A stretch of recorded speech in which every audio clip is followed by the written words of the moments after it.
hat, sunglasses, Pepsi, notes, sources, thick skin. Check. You already know. Let's go.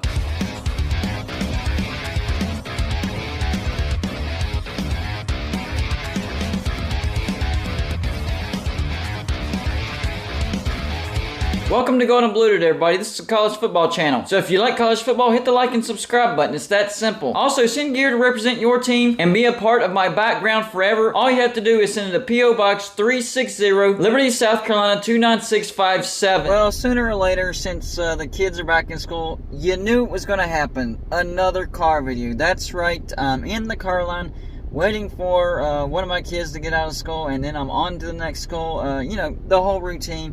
And you just gotta fit in videos wherever you can fit them. So we're gonna have to do a car video today. Sometimes they turn out pretty good. Sometimes, So I'll let you be the judge and decide whether this is a good one or not. And this particular video goes out to all my LSU fans. Isn't that a nice helmet? That's a nice helmet. You know what? Shout out to all my LSU subscribers. I will say this: the first mini helmet that was ever sent to me was the LSU mini helmet. So shout out to you guys. You're a great fan base, but I guarantee you one thing: you're not going to be happy with what I had to say today. Now, first things first, I am not saying that LSU is a bad team. Not at all. I think LSU is a borderline top 10 team. I think they're a good team. Just because I disagree with their ranking doesn't mean that I'm saying that they're a bad team. So I don't know why LSU fans are acting like Golden Blue Dude is an LSU hater all of a sudden. I am not. Not at all.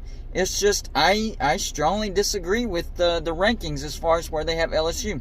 So if you're not up to speed and you haven't seen the new playoff rankings, LSU is the number 7 team in the nation. And like I said in another video, this proves that college football is completely at the mercy of the College Football Playoff Committee.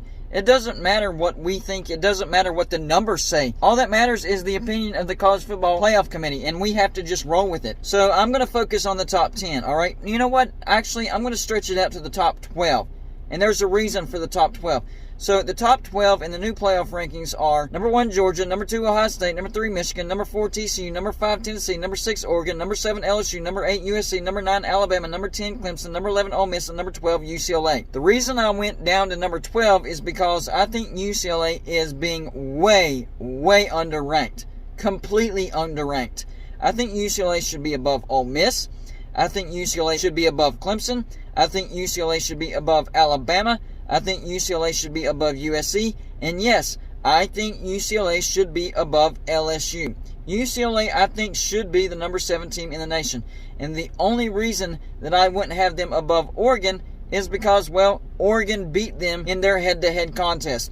Oregon's only good win is against UCLA, but their only loss was against Georgia. So they don't have a lot of good wins, but they do have the head-to-head win over UCLA. UCLA, my gosh, they have a good win over South Alabama. Yes, that is a good win. South Alabama is a good team. They have a good win over Washington, and they have a really good win against Utah. And, of course, their only loss at Oregon. So all those good wins do kind of offset that one loss at Oregon. Now, the biggest issue that I have with LSU isn't their wins. They have 3 good wins: Mississippi State, Ole Miss, Alabama. Here's the thing, all 3 of those wins are home wins. Same with UCLA. All 3 of their good wins, home wins. But for LSU, they have 2 losses: Florida State and Tennessee. Am I saying those are bad losses? Not at all. I am not saying that those are bad losses. Florida State is now a ranked team, and I'm okay with Florida State being ranked. I did a video on that. I'm not sure if I'm going to put out that video first or this video out first, but either way, you will see that video. I like Florida State ranked. I think they're a good team. So that's not a bad loss. And LSU got completely blown out by Tennessee at home. That was a home game, and LSU got blown out. On top of that, LSU had to come back and beat Auburn on the road. And Auburn is a terrible, terrible team. At one point, Auburn was up on LSU 17-0. That's right. LSU had to come back from a 17-point deficit to beat Auburn on the road. And they also didn't have a very good showing at Florida. So all of a sudden, LSU is a great team just because they have a couple of great wins?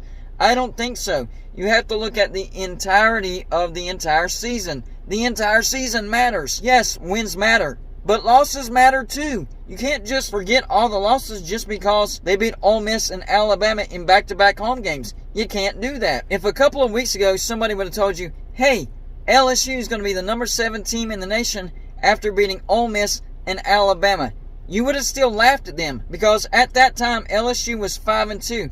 You would have did the math. 7-2. Well, if they would have been ranked number 7, that means a lot of teams above them would also have 2 losses, and having those 2 great wins over Ole Miss and Alabama, that's what would give them the edge. That's not what happened. They have LSU over USC, Clemson, Ole Miss, and UCLA. 4 good teams with only 1 loss. And I get it. Clemson did not look good at Notre Dame. But Notre Dame is a good team. And you can't forget about all the good wins that Clemson has. At Wake Forest, NC State, at Florida State, Syracuse.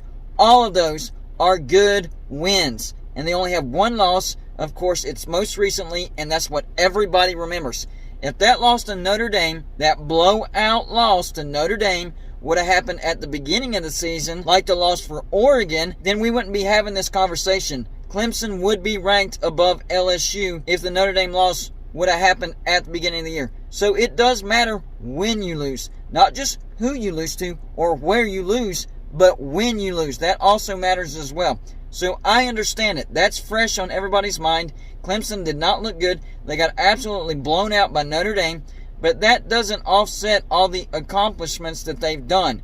So yes, I would have Clemson above LSU. I would have USC above LSU. I would most certainly have UCLA above LSU. Not sure about Ole Miss. I know I mentioned them earlier, but Ole Miss, they only have 1 good win, and that's Kentucky at home. They didn't look good against Tulsa. They didn't look good at Texas A&M. And then, of course, they got blown out at LSU. So no, I would not have Ole Miss over LSU, because Ole Miss only has 1 good win, and then on top of that, LSU did win the head-to-head. Head-to-head isn't everything. If that were the case, then Marshall should be ranked above Notre Dame because Marshall beat Notre Dame. So you can't go strictly on head-to-head. That is not everything. You have to take everything into context. How many losses do they have? Who do they lose to? How many good wins do they have on top of everything? Everything comes together. And when you put it all together, LSU at number 7 does not make sense. LSU in the top 10, I can live with that. I had LSU at like number 12 or number 13. Maybe that's a smidge too low. I can admit that after looking at the resume of everybody else. So I'm okay with LSU in the top 10 now. Not last week before they beat Alabama, but now after they beat Alabama. At number 7, it's just too high, simply because of the teams that they have LSU over. Now, if USC, Clemson, and UCLA, all 3 of those would also have another loss, then yes, I could see LSU being ranked above those teams. But LSU does have 2 losses. We cannot forget about that. They do have 2 losses. 3 good wins, 2 losses, and then a couple of other games that they didn't look good at. I'm sorry, LSU doesn't look like the number 7 team. That's another thing that a lot of people say. It's all about the eye test. You know, LSU, they've recently beaten Ole Miss and Alabama. They look like the number 7 team. Not if you look at the entire season. No, LSU does not look like the number 7 team. I mean, they had to survive Auburn at Auburn. The number 7 team should not have to survive at Auburn. And I know Tennessee was the number 1 team last week, but they did go on the road and lose to Georgia, and they themselves barely beat Alabama. They didn't look good against Florida. They didn't look good against Pitt either. So using the excuse, they got blown out by Tennessee, but Tennessee was the number 1 team. I understand that. But Tennessee isn't this legendary, unbeatable team that LSU got blown out to. Tennessee's a good team, but still, that's a blowout loss. I kind of put that in the same category as Clemson getting blown out by Notre Dame on the road. Now, yes, Tennessee is a better team than Notre Dame, but that was a home game for LSU, and this was a road game for Clemson. So even that's comparable. So let me make this clear once again. I am not saying that LSU is a bad team, not by any stretch of the imagination. I am okay with LSU now being a top 10 team at number 10. I'm okay with that. Last week, that was laughable. It was the talk of the town.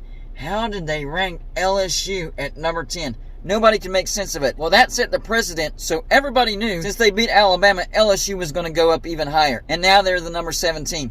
So last week is the week that set up this fiasco. The first week of the playoff rankings that put LSU at number 10. They had no business being number 10 last week. This week, I would be okay with them being at number 10, but not number 7. simply because they have them over USC, they have them over Clemson, and they have them over UCLA. And on a side note, Alabama being at number 9, that's also laughable. Alabama has 2 good wins, at Texas and Mississippi State. They looked bad against Texas A&M at home, they lost at Tennessee, and they lost at LSU. Alabama does not look like a top 10 team. Alabama is getting the benefit of the doubt because, well, they're Alabama. I would have Alabama behind Clemson, Ole Miss, and UCLA. I know Alabama plays Ole Miss this coming week, so if they beat Ole Miss, then that would substantiate them being ranked over Ole Miss. But they don't have enough good wins to be a 2-loss team to be ranked in the top 10 right now, as of right now. Now, this next game, if they go on the road and beat Ole Miss, then fine. I'm okay with Alabama being a top 10 team. That gives them another great win, and that kind of offsets the 2 losses that they've had. But right now, no, Alabama is not a top 10 team. I'm sorry, Alabama fans. And honestly, I do feel bad for UCLA fans. I think UCLA should be the number 7 team in the nation. At least the top 10. The fact that they're number 12, that absolutely blows my mind. It blows my mind. They have too many good wins to offset that 1 loss to be number 12. I'm sorry, playoff committee, but you got it wrong. You got this flat wrong. You got LSU wrong, you got Alabama wrong, and you most certainly got UCLA wrong. So y'all let me know in the comments section, what do y'all think about these rankings? Do y'all agree with the playoff rankings of LSU at number 7, Alabama at number 9, and UCLA at number 12? That's all I got for you for this show. Like and subscribe if you haven't already, and I'll see you on my next show.